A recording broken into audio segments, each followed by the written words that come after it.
she'll hang out with her friends in Roblox and spend time in a virtual space there. Which reminds me, she wanted me to ask you if you could get her a unicorn. I think Yeah. there's probably like hundreds of different types of unicorns, and now Oh, that well. we've opened up the UGC store on Roblox, there are probably people making unicorns, which Oh, right on.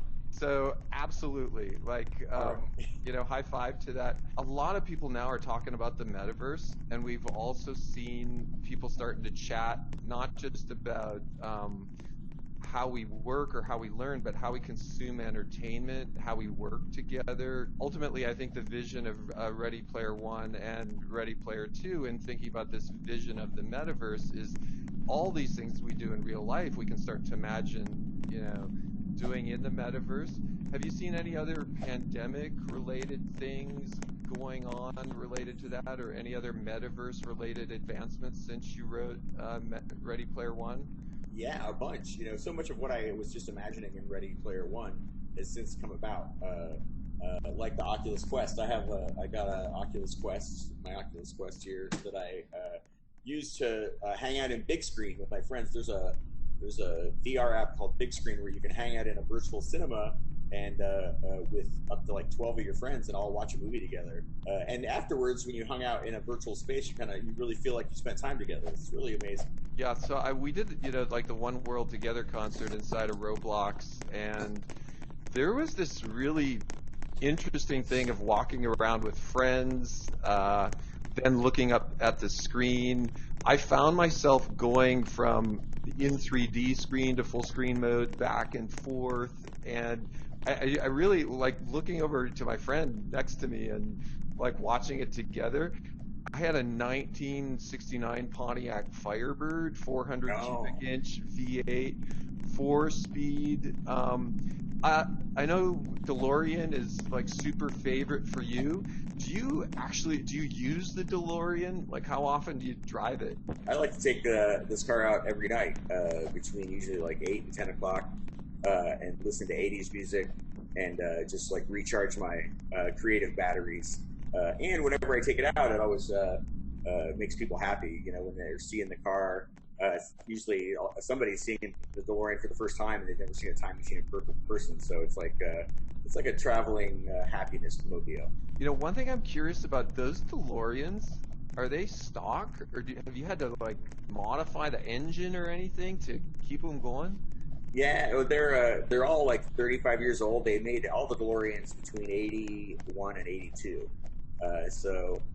they're all about 40, almost 40 years old now, and they do require a lot of work to keep them running. And then plus adding they obviously don't come with all the flux capacitor and wormhole emitter and all the Back to the Future gear. That's all has to be kind of scavenged and cobbled together. So I've been making it more screen accurate over the years. There's always more tweaks I can do to make it cooler. So it's like a hobby, having a car like an old car like this antique is it's a fun hobby to have.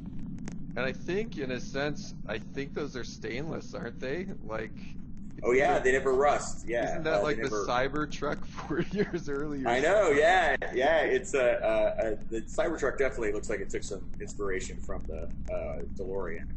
For a car that came out 40 years ago, it's still the most Yeah.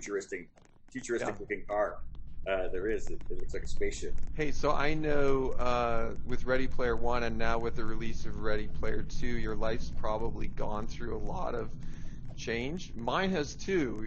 There was this time before, in the early days of Roblox, it was Eric and me, like two of us, just working on this thing, and then Matt and John joined us. And that was very different for me. That was going in, writing code every day, quiet office. My life's completely different now, and now we have, hundreds and hundreds of great people that all work together. How about you? Like, has your life changed? My life has changed drastically. Since when I was writing Ready Player One, I was working a tech support job. I was interested in technology, but I always wanted to be a writer. But I also was interested in computers, and working tech support was a way to kind of work in a facet of what I was interested in. But it was a grueling a grueling job where I was on the phone, for 10 hours a day and helping people with their computers. And it wasn't a job that I enjoyed, but because I worked that job, a lot of elements of what I was learning about technology and helping people use computers, and also the job of being a tech support rep, that all worked its way into my novel, into Ready Player One. The way the main character works tech support in the Oasis for a while, and so that was something from my life that ended up informing the story. So even though I didn't enjoy that job at the time, and wished I was working somewhere else, now I'm grateful, that I had that job and that experience, because it worked its way into my story. It's like when I was a kid, we lived in a trailer park.